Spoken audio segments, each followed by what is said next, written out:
नमस्कार मंडळी, आपलं सगळं जे जीवन आहे हे अंकांवर अवलंबून आहे.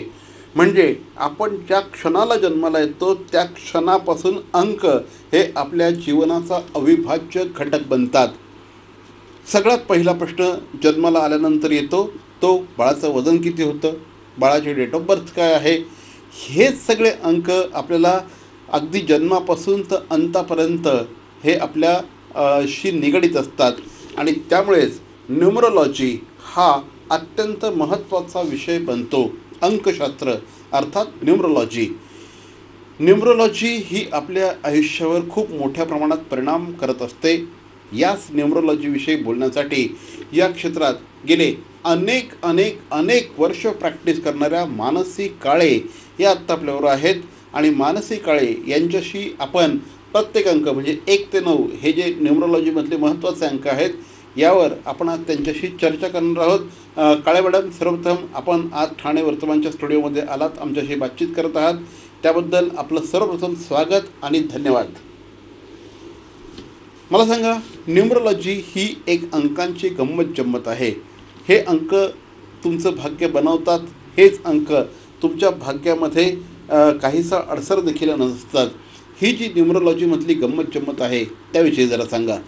अंक हे प्रत्येक ठिकाणी लागतात. तुम्ही म्हणा की आपण असं म्हणूयात की किती वाजता, किती परिमाणामध्ये, तुम्ही तुमचं वजन किती आहे, झालेलं बाळाचं वजन पण आपण म्हणू नंबरमध्ये गणलं जातं. किती तारखेला आलात, किती तारखेला वर गेलात, ही सुद्धा तारीख खूप महत्त्वाची असते. तुमच्यातले असलेले महत्त्वाचे इव्हेंट्स जे आहेत ते सुद्धा त्या तारखेनेच मापले जातात. आणि तुमची जन्मतारीख हे पूर्ण तुमच्यासाठी असलेलं भाग्यांक आणि मुलांक याचं एक परिपूर्ण पॅरामीटर आहे. आणि ते जर का परफेक्ट बसलं तर ॲक्च्युली तुमच्या आयुष्याची गाडी खूप चांगली जाऊ शकते. कारण तुमचा मूलांक आणि भाग्यांक हे तुमच्यावरती खूप जास्त काम करतात. तुमची जी जन्मतारीख आहे त्याचा जो बेसिक नंबर आहे त्याला आपण म्हणतो मूलांक. आणि तुमच्या जन्मतारखेची सगळी टोटल जर का केली तर त्याला आपण म्हणतो भाग्यांक. तर भाग्यांक तुमच्यावरती खूप जास्त काम करतो की तुम्ही नक्की काय करायला पाहिजे. आणि मूलांक म्हणजे तुम्ही त्या मुलाचे आहात, तुमच्यामध्ये ते गुण आहेत. तर आपले गुण आणि दोष या न्यूमरोलॉजिकली आपल्याला खूप चांगल्या प्रकारात समजले जातात. आणि आपल्यामध्ये काय आहे काय नाही आहे हे सगळं ह्या नंबर्सच्या माध्यमातून कळतं. तर हा मूलांक, भाग्यांक आणि नामांक. नामांक म्हणजे तुमचं नाव. तुमचं नाव तुम्ही कधीही स्वतः ठेवू शकले नाही आहेत, हे तुम्हाला कोणीतरी दिलं आहे. कारण तुमच्या आईवडिलांनी तुम्हाला, कारण तुम्ही ते ठेवूच नाही शकत. जेव्हा लग्नानंतर मुलीचं नाव बदललं जातं तेव्हा तुम्ही ते ठेवता. त्यामुळे प्रत्येक बाळाचं नाव हे त्यांच्या पालकांची जबाबदारी आहे की चांगलं ठेवावं. कारण ते नाव त्याला आयुष्यभर जाणार आहे. नावच माणसाला वर आणतं, नावच माणसाला खाली नेतं आणि नावच असतं की जे बेस्ट हवं असतं. तर ते नाव आपण आपल्या बाळासाठी चांगलं चूज करू शकतो, ठेवायचंच आहे. तर मग ते बघून ठेवलं तर काय हरकत आहे. तर त्याच्यासाठी तुमची जन्मतारीख, जन्मवेळ, जन्मठिकाण, तुमची कुंडली, कुंडलीत आलेलं अक्षर, त्याचं असलेलं स्पेलिंग, कारण स्पेलिंगच्या व्हायब्रेशन तुमच्यावरती खूप काम करतात. त्यामुळे ते स्पेलिंग तुमच्या मूलांक आणि भाग्यांकाला जर परफेक्ट नंबरला नेलं आणि हे सगळी तिन्ही गणितं जुळली तर आयुष्याची गाडी नक्कीच फास्टमध्ये पुढे जाईल. मी म्हणेन 180च्या स्पीडनी जाईल. तर ह्या सगळ्या गोष्टी प्रॉपर वेने आल्या तर आपण न्यूमरोलॉजिकली त्याचं स्पेलिंग ठरवू शकतो. आणि ते स्पेलिंग म्हणजेच न्यूमरोलॉजी.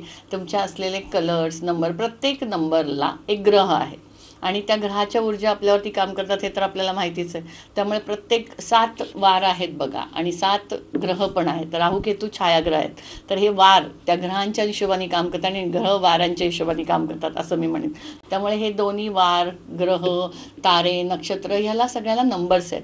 जसं सूर्याचा नंबर आहे 1, 10, 19, 28ला जन्मलेली लोकं सगळी सूर्याला रिप्रेझेंट करतात. 2 नंबर चंद्राला रिलेट होतो. 2, 11, 29, 20 हे सगळे नंबर चंद्राला रिप्रेझेंट होतात. चंद्र इमोशन, सूर्य म्हणजे काय, आत्मा. त्यामुळे ऑल प्लॅनेटचा राजा सूर्य. त्यामुळे सगळे स्वाभिमानी धडाडीचे लोक जे असतात ते 1 नंबरचे असतात. 2 नंबरवाले क्रिएटिव्ह आणि इमोशनल. 3 नंबरवाले म्हणजे 3, 12, 21, 30 या तारखांना जन्मलेले लोक गुरु ग्रहाला रिप्रेझेंट करतात. त्यांच्याकडे गुरुसारखं नॉलेज असतं, त्यांच्याकडे गुरुचं जडत्व असतं. गुरु आणि शनी हे खूप मोठे प्लॅनेट आहेत आणि ते खूप दिवस मार्गक्रमण करतात एक एक राशीमध्ये.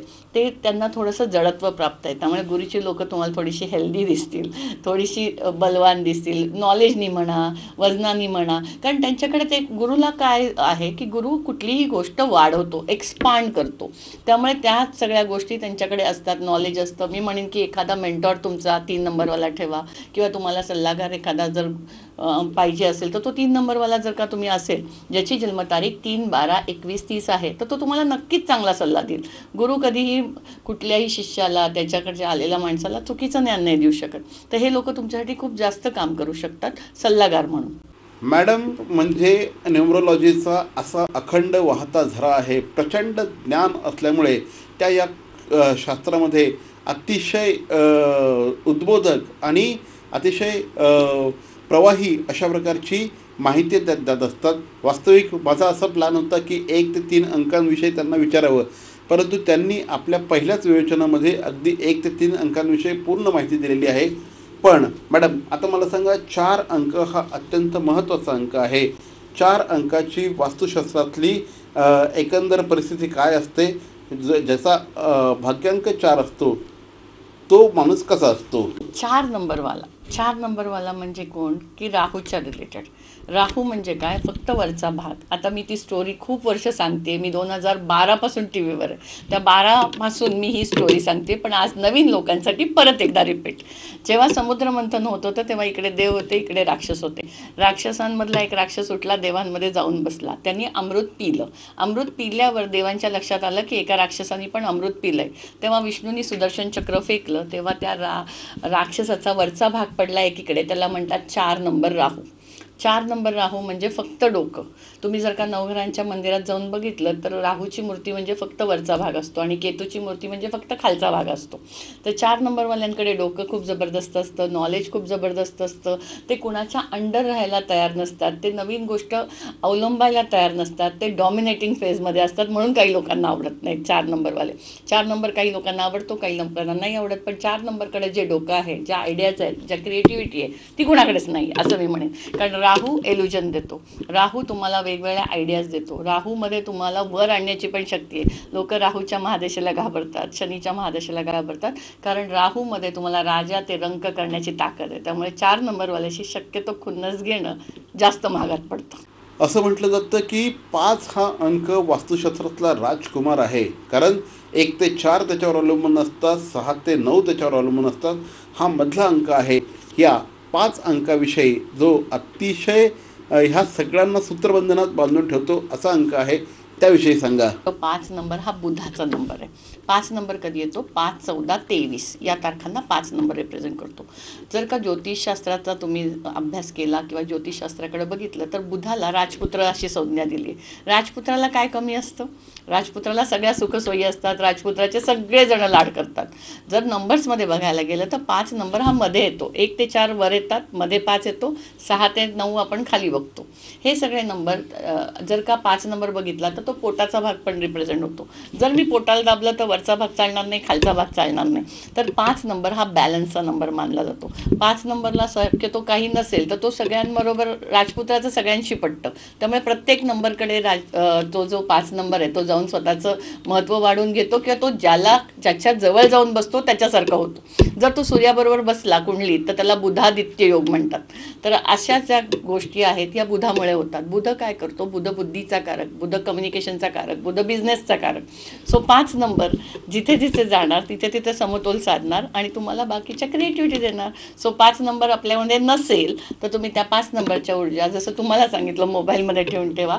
त्याच्या वेगवेगळ्या मार्फत, ग्रीन कलर मार्फत, पाचू मार्फत, बुधाच्या काही गोष्टी रेमेडीज केल्यामार्फत आपण आपल्यामध्ये आणू शकतो. मी म्हणते ज्यांच्या बजेटमध्ये 5 आहेत ते खूप लकी आहेत, कारण तो समतोलचा नंबर त्यांच्याकडे ऑलरेडी आहे. ते कुठेही ॲडजस्ट होऊ शकतात, त्यांना कुठेही ॲडजस्टमेंटला प्रॉब्लेम येत नाही. बाकीच्या लोकांना ॲडजस्ट करायला थोडा इश्यू येतो, पण 5 नंबरवाला तुम्ही बघा, तुमच्या घरात एक तरी 5 नंबरवाला हवा की तो स्पॉन्टिजिनियसली जोक करेल, तुम्हाला सांभाळून घेईल आणि जे काही वातावरण ताणतणावाचं असेल ना तो 5 नंबरवाला रिसॉल्व करेल. त्यामुळे 5 नंबरचे ऊर्जा, एनर्जी तुमच्यामध्ये घ्या. 6 ह्या अंकाविषयी देखील मी बरंच काही ऐकलेलं आहे आणि ह्या अंकाने देखील वास्तुशास्त्रामध्ये खूप कमाल घडवलेली आहे. अनेक महत्त्वपूर्ण लोक हे 6 अंकाच्या संदर्भात ले आहेत, त्याविषयी सांगा. बघा सर, सगळेच नंबर खूप चांगले आहेत आणि सगळ्याच नंबरवर माझं खूप प्रेम आहे. कारण मी असं कुठल्या नंबरला म्हणणार नाही की हा नंबर नाही, तो नंबर नाही. तर सगळेच नंबर, प्रत्येक नंबरच्या व्हॅल्युएशन वेगळ्या, प्रत्येक नंबरचे गुण वेगळे, प्रत्येक नंबरचे दोष वेगळे, प्रत्येकाच्या एनर्जीज वेगळ्या. आणि जसं आपल्याला सगळ्या गोष्टी हव्यात, 9 ग्रह, 9 देव्या, 9 रंग, 9 हे, तसेच 9 नंबर पण खूप जास्त फायदेशीर आहेत आणि ते सगळ्यांमध्ये असावेत. आता हा 6 नंबर आहे. हा 6 नंबर शुक्राचा नंबर आहे. Name, fame, love, affection, gain, everything given by Lord of Venus. आणि व्हीनस आजकाल कुणाला नको आहे. सगळ्यांची ती आजची काळाची गरज आहे की सगळ्यांना मटेरियल गेनच्या मागे पळायचं आहे किंवा मटेरियल गेन हवं आहे. तर 6 नंबर शुक्राचार्यांचा नंबर आहे, दैत्यगुरूंचा नंबर आहे. तर आपण असं म्हणू की हे सगळं नेम, फेम, लव, अफेक्शन, गेन याचा सगळा जिम्मेदारी शुक्राकडे दिली आहे. आणि स्पिरिच्युअलिटीची जिम्मेदारी 3 नंबरवाल्यांकडे दिली आहे. स्पिरिच्युअल अध्यात्म हा दैवगुरू म्हणजे देवांचे देव द्रोणाचार्य हे 3 नंबर, आणि 6 नंबर म्हणजे शुक्राचार्य. तर हे बाकीच्या गोष्टी बघतात. तर जसं ग्लॅमर लाईन आहे, फिल्म आहे, मीडिया आहे, या सगळ्याचा 6 नंबर आहे. तुम्ही जर का 6 नंबर इंग्लिशमध्ये बघितला तर तो असा येतो. असा म्हणजे काय की एक कांगारूचं पोट कसं असतं, त्याच्यात बाळ असतं, तर तो कांगारू त्या बाळाची खूप म्हणजे आपण म्हणू काळजी घेतो. तसं 6 नंबरवाले खूप फॅमिलियर असतात. ते सगळ्यांची काळजी घेतात. कुणाला काही प्रॉब्लेम आला तर लोक सल्ला विचारायला त्यांना जातात आणि ते परफेक्ट सल्ला देतात, मायेनी, इमोशनली. तर 6 नंबरचा तुम्ही रिप्लिका जरी बघितली अशी, तर ती 6 म्हणजे तुम्हाला कांगारूचं पोट असं समजा. आणि तुम्हाला काही कुठला आधार हवा असेल किंवा इमोशनल काही हवं असेल तर 6 नंबरवाले नक्कीच त्याला तुम्हाला चांगला फायदा करून देऊ शकतात, फायद्याचा सल्ला देऊ शकतात, प्रेमळ आईप्रमाणे. इमोशनल लोक असतात असं मी ऐकतो. 7 अंक ज्यांचा असतो, तर हा जो 7 अंक आहे हा एक वैशिष्ट्यपूर्ण अंक आहे, त्याविषयी माहिती द्या. जसं मी तुम्हाला म्हणलं की 4 नंबर हा वरचा भाग आहे, तर 7 नंबर खालचा भाग आहे. इमोशनल फुल लोक म्हणजे 7 नंबरचे लोक, कारण त्यांना डोकं नाही. त्यांना इमोशनली फुल म्हणण्यापेक्षा मी म्हणेन खूप जास्त इमोशनल असणारी लोक. डोकं नाही आहे म्हणजे काय की डोक्याचा वापर करत नाही, सगळ्या गोष्टी हे न वापरता हे वापरतात, इमोशन टाकतात, जे म्हणून त्यांना सगळी लोक वापरून घेतात. आणि जिथे जिथे विश्वासघात होतो तिथे तिथे 7 नंबरवाले पहिले उभे असतात असं आपण म्हणू, कारण त्यांचाच नंबर पहिला लागतो विश्वासघातासाठी. किंवा त्यांच्याकडे क्रिएटिव्हिटी खूप जबरदस्त असते. ते कोणतीही गोष्ट स्वतःच्या शैलीत निर्माण करू शकतात किंवा स्वतः तयार करू शकतात. ते स्पिरिच्युअलमध्ये किंवा रिसर्चमध्ये 7 नंबरची लोकांना खूप जास्त फायदा होतो किंवा ते तसं करतात.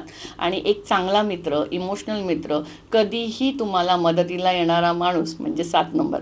तर 4 नंबर आणि 7 नंबर हे 4 नंबर म्हणजे डोकं, 7 नंबर म्हणजे खालचा भाग. तर हे दोघांची पार्टनरशिप जरी 4 आणि 7ची जरी असेल तर ती सुद्धा खूप जास्त फायदेशीर ठरू शकते. 8 अंक हा देखील अत्यंत महत्त्वपूर्ण आहे, त्याविषयी देखील माहिती द्या. 8 नंबर कधी येतो? 8, 17 आणि 26. 8 नंबरला सगळे घाबरतात. शनीचा नंबर आहे. शनी कर्मफलदाता, शनी न्यायप्रिय, Shani Shani gives you delay but not deny. शनीची लोक थोडीशी आळशी, उद्या करतो, नंतर करतो, बघतो, कळवतो, कारण तो ग्रह खूप जास्त शांत ग्रह आहे आणि हळूहळू स्लो मुव्हिंग प्लॅनेट आहे. त्यामुळे काही गुण त्या लोकांमध्ये तसेच येऊ शकतात. पण ते लोक अकाउंटेबिलिटीसाठी खूप जबरदस्त असतात. तुमच्यामध्ये किती पैसा आला, किती गेला याचा हिशोब नक्कीच ते ठेवतात. ज्यांच्या जन्मतारखेत 8 नाही आहे ना त्यांना कळणारच नाही आपल्याकडे किती पैसा आला आणि किती गेला. पण ज्यांच्याकडे 8 आहे त्याचं अकाउंटेबिलिटी खूप जबरदस्त असते.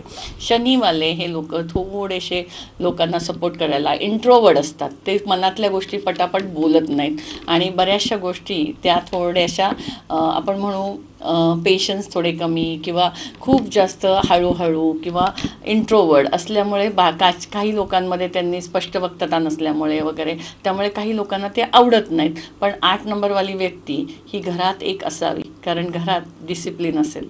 ते कुठली गोष्ट कुठं ठेवली, का नाही नीट आवरून ठेवली, का स्वच्छ नाही ठेवली, याच्या बाबतीत शनी खूप जास्त काळजी घेतो. 9 आकडा म्हणजे मी अनेक राजकारणी बघितलेले, ज्यांच्यासाठी 9 आकडा हा आपल्याला अत्यंत शुभदायक आहे, फलदायक आहे. अनेक राजकारणी लोकांच्या गाडीचे नंबर 9 असतात. अनेक जण 9 नंबर अगदी हट्टाने मागून घेतात.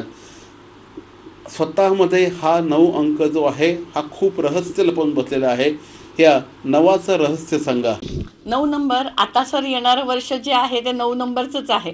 आम्ही 9 नंबरला सेनापती म्हणतो, की जो सेनापती कायम तयार असतो. सेनापती बघा तलवार घेऊन तयारच असतो लढायला. त्यामुळे 9 वाल्यांकडे ती एनर्जी खूप जबरदस्त असते. 9 नंबरला मंगळ ग्रह रिप्रेझेंट करतो. लोक म्हणतात मंगळाच्या लोकांनी मंगळाच्याच लोकांशी लग्न करावं, हे आपण खूप वर्षापासून ऐकत आलो आहे. त्याच्या मागचं सायंटिफिक रिझन काय आहे, की मंगळावाल्या लोकांकडे एनर्जी खूप असते. तर समोरच्या बरोबर ती एनर्जी ट्यून होण्यासाठी त्यांना मंगळाचीच लोक हवी असतात. ती एनर्जी किंवा ते घडीत मासा घडीत तोला, सर कटा सकते झुका नाही सकते, अशी त्यांची स्टाईल असते. इगो इश्यू त्यांना खूप जास्त होतात, पण ते तेवढेच समाज उपयोगी असतात. त्यांना समाजाची मदत करायला खूप आवडते, त्यांना लोकांची मदत करायला खूप आवडते. ते मनाने खूप चांगले असतात. असं म्हणू आपण की नारळासारखे असतात, बाहेरनं कडक आतनं मऊ. तर 9 नंबर हा एनर्जीचा नंबर आहे. सगळी एनर्जी सगळा हिशोब हा 9 नंबरमध्ये. आम्ही म्हणतो कार्मिक आकडा आहे तो 9. आणि 1 ते 8 वर्षात आपल्याला माहिती असतं की आपण काय काय केलं आहे. तर हे 9 नंबरचं जे वर्ष आहे हे कार्मिक वर्ष आहे. तुम्ही 1 ते 8 वर्षात जे काही केलं आहे त्याचा हिशोब आता ह्या वर्षात द्यायचा आहे सगळ्यांनाच. आम्ही म्हणू की 9 नंबरचं वर्ष आलं आहे तर ते तुमच्याकडनं नक्कीच त्या सगळ्या गोष्टी बॅलन्स करून घेईल. कार्मिक हिशोब आपले जे काय असतील ते सेटल होतील. पूर्वीच्या काळी लोक वरती जाऊन म्हणत होतो आपण की फेडायला लागतं, कर्म करायला लागतात. पण आता असं आहे की ह्या 9-8 वर्षात तुम्हाला माहिती आहे की तुम्ही काय केलं आहे त्याचा सगळा हिशोब आता 2025मध्ये होईल 9 नंबरच्या वर्षात. तर हे वर्ष आपण नक्कीच कार्मिक हिशोब असल्यामुळे आपल्यामध्ये असलेल्या एनर्जीज चांगल्या करू, लोकांना मदत करू, गोरगरिबांना मदत करू. मंगळाचं वर्ष आहे, आपण एक्सरसाइज करू. कारण मंगळाच्या वर्षात जर का तुम्ही एक्सरसाइज केली, कारण मंगळ रिप्रेझेंट करतो व्यायामाला, आणि शनीची जर का हे घालवायची असेल, 8 नंबरची ऊर्जा एनर्जी कमी करायची असेल, तर ह्या वर्षी 9 नंबरला आपल्याला एक्सरसाइज करायला लागेल. आणि एक्सरसाइज करून आपण आपल्याला फ्रेश ठेवू शकतो, पॉझिटिव्ह ठेवू शकतो आणि आपल्यामध्ये एनर्जी आणू शकतो. आपण आत्ता बरंच बोललेलो आहे अंकशास्त्राविषयी, परंतु तेवढेच आपलं जी सही असते या सहीला देखील अनन्यसाधारण अशा प्रकारचं महत्त्व असतं. ही जी सही असते, ही जी सिग्नेचर असते, ही सिग्नेचर आपलं व्यक्तिमत्व रिप्रेझेंट करत असते. मॅडम, सिग्नेचरचं हे जे शास्त्र आहे त्याविषयी माहिती द्या. माझं नेहमीचं वाक्य आहे सर, सही बदलो सही में बदलो.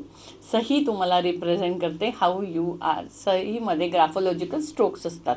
ते स्ट्रोक्स तुम्ही कसे देताय, सही मागे येत नाही आहे ना, सहीमध्ये डॉट्स कुठे आहेत, सहीमध्ये गोल गोल गोल गोल नाही आहे ना, सहीमध्ये अंडरलाईन आहे का, सहीचे. आणि अजून एक गोष्ट म्हणजे सहीचं जे स्पेलिंग आहे ते तुमच्या जन्मतारखेला कोऑर्डिनेट होतं आहे का, त्याचा आणि जन्मतारखेचा संबंध, मूलांक आणि भाग्यांकाचा संबंध त्या सहीच्या स्पेलिंगबरोबर येतो आहे का, हे खूप इम्पॉर्टंट आहे.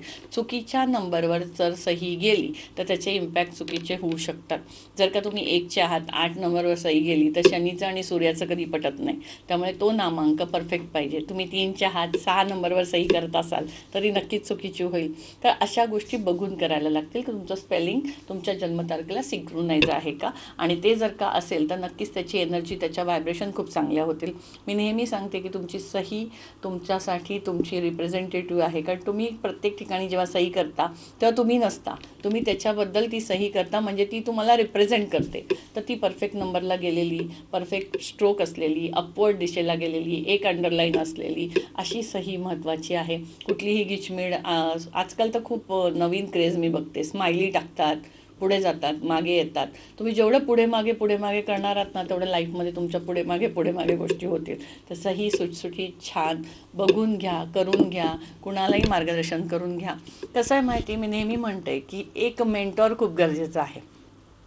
तुमचा डॉक्टर, तुमचा वकील आणि तुमचा ज्योतिषी हे 3 लोक तुमच्या आयुष्यात खूप महत्त्वाची भूमिका साकारतात असं मी म्हणेन, किंवा तुमच्या आयुष्याला शेप देतात. या 3 लोकांपैकी एकाची जरी निवड चुकली तर तुमचा लाईफचा ग्राफ नक्कीच खाली आला किंवा तुम्ही युटर्न मारला. तर ह्या तिन्हीमध्ये तुम्ही तुमचं सदविवेक बुद्धी ठेवून आणि तुमच्या स्वतःच्या काही गोष्टींचा वापर करून, एक त्याची पात्रता बघून, एक जर का ती निवड चुकली तर आपण लाईफमध्ये चुकलो. त्यामुळे हे 3 लोक तुमच्या आयुष्यातले खूप महत्त्वाची लोक आहेत. तर त्यांची चॉईस तुमच्या हातात आहे की तुम्हाला कोणाची चॉईस करायची. पुन्हा एकदा आपण अंकशास्त्राकडे वळूया. असं म्हटलं जातं की आपल्या घरामध्ये आपली संपन्नता वाढत असते, तिथूनच आपली रिलेशनशिप डेव्हलप होत असते, तिथेच आपल्याला संपन्नता मिळत असते, तिथूनच आपल्या पुढच्या पिढ्यांचा विकास घडत असतो. त्यामुळे घराचा क्रमांक कशा प्रकारचा असावा. घराचा नंबर जो घरातला व्यक्ती आहे, जो कर्ता पुरुष आहे, ज्याच्या नावावर सातबारा आहे, ज्याच्या नावावर रजिस्ट्रेशन आहे, त्याच्या हिशोबाने आपण तो नंबर ठरवतो. कारण घरात 10 लोकं राहतात, 10 लोकांच्या हिशोबाने घर घेऊ शकत नाही. तो घराचा नंबर तुमच्यावरती खूप काम करतो की तो तुम्हाला पॉझिटिव्ह पाहिजे, तुमच्यासाठी सकारात्मक पाहिजे, कारण तिथे तुम्ही राहणार आहात. घरानंतर आपण साहजिकच गाडीविषयी बोलत असतो. प्रत्येकाचं एक स्वप्न असतं की स्वतःची एक 4 चाकी गाडी असावी, स्वतःकडे गाडी असावी. या गाडीच्या नंबरविषयी सांगा. गाडीचा नंबर, गाडीला कशाने ओळखलं जातं? नंबरनी. तर तो नंबर तुमच्यासाठी, तो शेवटचे जे 4 नंबर आहे ते तुमच्या जन्मतारखेसाठी चांगले असले पाहिजे, पॉझिटिव्ह असले पाहिजे, सकारात्मक असले पाहिजे. कारण जर का मी सगळे नंबर बघायला गेले तर ते MS12, MS12 हे सगळे नंबर जे आहेत हे अख्खा महाराष्ट्राचे आहेत. हे महाराष्ट्र आपल्याला बघण्यापेक्षा आपण आपले शेवटचे नंबर पण बघू शकतो की जे आपल्याला फॉर होतील. कारण अख्खा महाराष्ट्र, त्याच्यानंतर असलेला एक विभाग, त्याच्यानंतर असलेला एक जिल्हा, म्हणजे मी असं म्हणेन की अख्खा महाराष्ट्र, महाराष्ट्रामधला ठाणे, ठाणेमधला वर्तकनगर, वर्तकनगरमधलं सरांचं ऑफिस, असं आपण एवढं सगळं न बघता शेवटचे 4 नंबर जर का बघितले तर नक्कीच फायदेशीर होऊ शकतो. हल्ली तर आपल्या सगळ्यांच्या आयुष्यामध्ये हे जे यंत्र आहे, या यंत्राला अनन्यसाधारण अशा प्रकारचं महत्त्व प्राप्त झालेलं आहे. हे यंत्र म्हणजे साहजिकच मोबाईल. सकाळपासून संध्याकाळपर्यंत ते आपल्या हातामध्ये, आपल्या खिशामध्ये, कुठे ना कुठे आपल्या स्वतःच्या शरीरापासून साधारणपणे 1 ते 2 मीटर अंतरावर हे यंत्र असतं. कदाचित आपल्या जीवनावर सगळ्यात जास्त प्रभाव टाकणारं हे यंत्र आहे. मोबाईल क्रमांक कसा असावा? मोबाईल नंबरचे 10 नंबरपैकी 1 नंबर जरी चुकला तर लोक तुमच्यापर्यंत पोचू नाही शकत. तर हे 10 नंबर आपण वेगवेगळ्या ग्रहांना रिप्रेझेंट करतात. तर हे नंबर तुमच्यासाठी पॉझिटिव्ह पाहिजे. की त्या नंबरच्या ज्या जोड्या असतात, तो नंबर आपला वरच्या चढत्या कामाला जाणारा असेल तरी चांगला, त्याच्या ज्या जोड्या आहेत ते पॉझिटिव्ह नंबर लिहायला पाहिजे, सम नंबर लिहायला पाहिजे. आणि त्याच्या व्हायब्रेशन खूप चांगल्या जर का आल्या, त्याची टोटल कुठली आहे ती तुम्हाला फॉर आहे का ते बघणं गरजेचं. तर मॅडम, जाता जाता काय सांगाल आमच्या प्रेक्षकांना? तुम्हाला घ्यायचंच आहे. घराला कशाने ओळखलं जातं? नंबरनी. मोबाईल तुमचा नंबर आहे जो तुम्हीच डायल, म्हणजे तुम्हालाच डायल केला तर तोच लागणार आहे. आणि जर गाडी नंबर, ही गाडी तुमच्यासाठी, त्या गाडीवर तुमचं आयुष्य आहे, तर हे सगळे नंबर घ्यायचेच आहेत. तर एकदा बघून घेतले तर काय हरकत आहे? कारण माइंड सेट तर एव्हरीथिंग सेट. तर ते घेताना आपण परफेक्ट घेऊयात ना. घ्यायचेच आहेत तर बघून घेऊयात. त्याच्यातल्या ऊर्जा, एनर्जी सगळी आपल्याला सकारात्मक आणि पॉझिटिव्ह असेल तर हरकत काय. आणि नंबर तर आहेतच, ते नंबर तुमच्यावरती काम करणारच आहेत, त्या व्हायब्रेशन तुमच्यावरती काम करणार आहेत. नंबरला ग्रह जॉईंटच आहेत, त्या ग्रहांच्या ऊर्जा तुमच्याबरोबर येणारच आहेत. तर एक चांगला मस्त बघून नंबर घेतला तर काही हरकत नाही. एकदा नंबर घेऊन तर बघा. तर या होत्या मानसी काळे. मानसी काळे यांनी गेल्या अनेक वर्षांपासून त्या न्यूमरोलॉजीची प्रॅक्टिस करत आहेत. असंख्य आपल्या क्लायंट्सना त्यांनी न्यूमरोलॉजीविषयी मार्गदर्शन केलेलं आहे. आपल्याला देखील मानसी मॅडमचं मार्गदर्शन हवं असेल तर स्क्रीनवर जे नंबर आहेत त्या नंबरवर संपर्क साधा. मॅडम आमच्याशी बोललात त्याबद्दल धन्यवाद.